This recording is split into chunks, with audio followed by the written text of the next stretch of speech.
Betapapun Pak Jokowi awal-awal maju presiden mengatakan tidak ada bagi-bagi kursi, tidak ada balas budi, tapi dia terperangkap dengan sistem itu.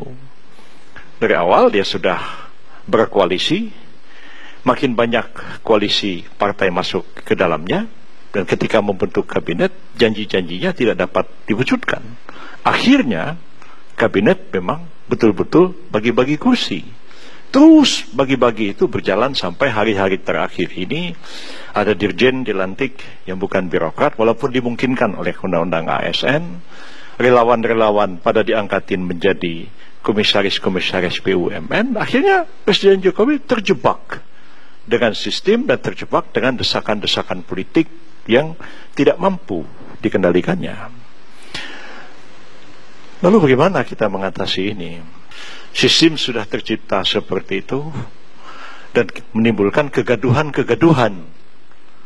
Nah, kegaduhan-kegaduhan itu juga disebabkan ketidakpahaman menyelenggarakan negara. Jelas bahwa langkah-langkah pertama mencalonkan Kapolri misalnya, itu karena salah semua. Aturannya tidak begitu. Jelas undang-undang kepolisian ada.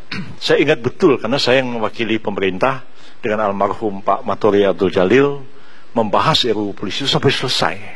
Tapi itu kan keliru. Keliru itu kemudian menimbulkan kegaduhan. Awal-awal sudah menimbulkan kegaduhan tentang kartu-kartu sakti dan sebagainya dan sebagainya. Nah, sangatlah penting untuk memahami hakikat bernegara kita itu dan bagaimana mekanisme kita menjalankan negara.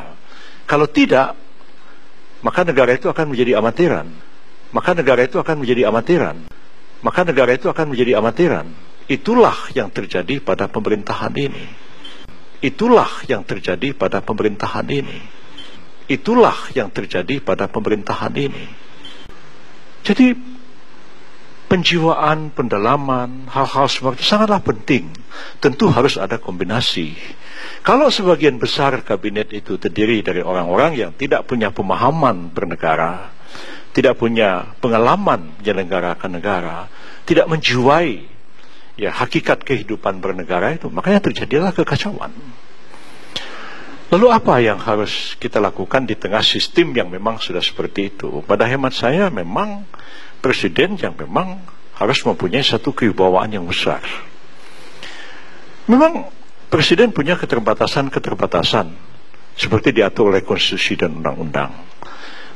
Presiden tidak bisa mengintervensi penegakan hukum. Betul, tidak bisa. Tapi presiden punya kebijakan. Bagaimana harus menegakkan hukum? Dulu waktu nyusun undang-undang kejaksaan tahun 2004, saya maunya kejaksaan itu, Jaksa Agung independen. Tapi pada waktu itu, mungkin Pak saya tapi masih ingat, Pak Da Costa mengatakan tidak bisa. Sebab presiden akan dipilih langsung dan presiden punya kebijakan menegakkan hukum. Karena itu Jaksa Agung harus seorang presiden.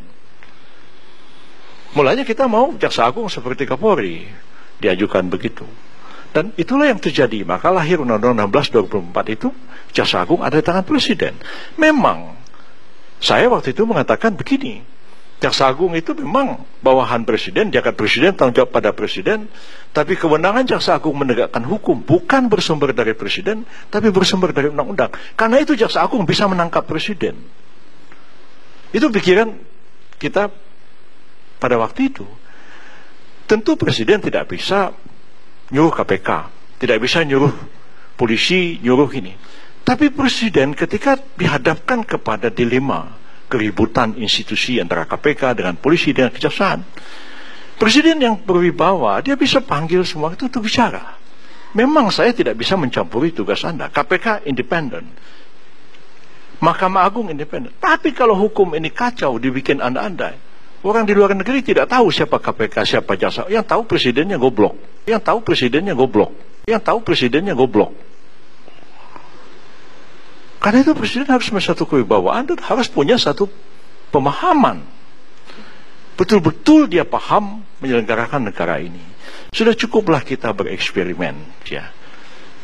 Mulai dari Gus Dur, Megawati, Jokowi, kita bereksperimen.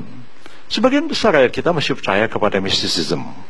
Ya, kalau orang ini jadi presiden, negara otomatis gemah ripah loh jinawi, tata tentrem karto raharjo, dan seterusnya. Seperti mistik. Negara ini harus dikelola secara rasional, dan kita harus punya kecerdasan yang tinggi, memecahkan persoalan-persoalan yang kita hadapi. Jadi saya tidak sependapat kalau mengatakan ya kegaduhan itu juga sesuatu yang baik. Kegaduhan itu justru menghabiskan energi kita, hal-hal yang tidak perlu, berdebat kusir yang gak jelas. Beda dengan debat tahun 35, polemik kebudayaan, takdir Arwin Pane berdebat, atau debat tahun 52 antara Syahrir, kemudian Sumitro Jaya Hadikusumo, Yusuf Wibisono, Safruddin Prawira Negara, berdebat tentang arah pembangunan ekonomi. Cerdas debatnya. Sekarang kita debat hal-hal yang tidak substansial. Habis waktu kita jadi pejabat menjelaskan hal-hal karena juga gaduh di media yang bersumber dari kegaduhan di dalam pemberitaan itu sendiri. Nah, saya melihat kalau begini terus, kita makin tertinggal. Kita sudah masuk masyarakat ekonomi ASEAN, presiden kita menganggap, ya jangan dimanjakan, jangan diprotes, biar kompetisi. Padahal konstitusi kita mengatakan negara melindungi segenap bangsa dan tumpah darah Indonesia. Tidak bisa rakyat itu diberikan suruh bersaing sama orang Singapura, bersaing sama orang Malaysia. Habis dilibas bangsa ini. Tetap proteksi negara itu harus ada, dan jangan kita terlena dengan kesepakatan AFTA, NAFTA, pasar bebas ASEAN dan sebagainya, akan menggilas kita semua. Nah, satu hal yang saya kadang-kadang sangat khawatir, ya, dulu waktu saya masih muda, saya research di Pakistan tentang land reformnya Zulfikar Ali Bhutto yang ditentang ulama-ulama Pakistan. Kenapa? 5% rakyat Pakistan menguasai 95% tanah di Pakistan. Negaranya nggak bisa bergerak. Tapi sekarang apa yang terjadi? 0,2% orang Indonesia menguasai 74% tanah di Indonesia. Melalui konglomerasi PT itu, PT ini, real estate, pertambangan, perkebunan sawit, HPH, dan sebagainya. Ini cuma tinggal bom waktu. Apalagi yang 0,2% itu, maaf kalau pakai bahasa lama, itu non pribumi. Ini bom waktu.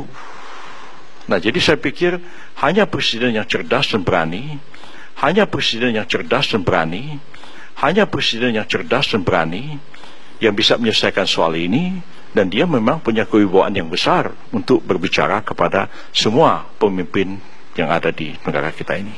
Begitu, Pak. Saya tambahin, 50% kekayaan Indonesia hari ini milik 1% orang Indonesia. Ya.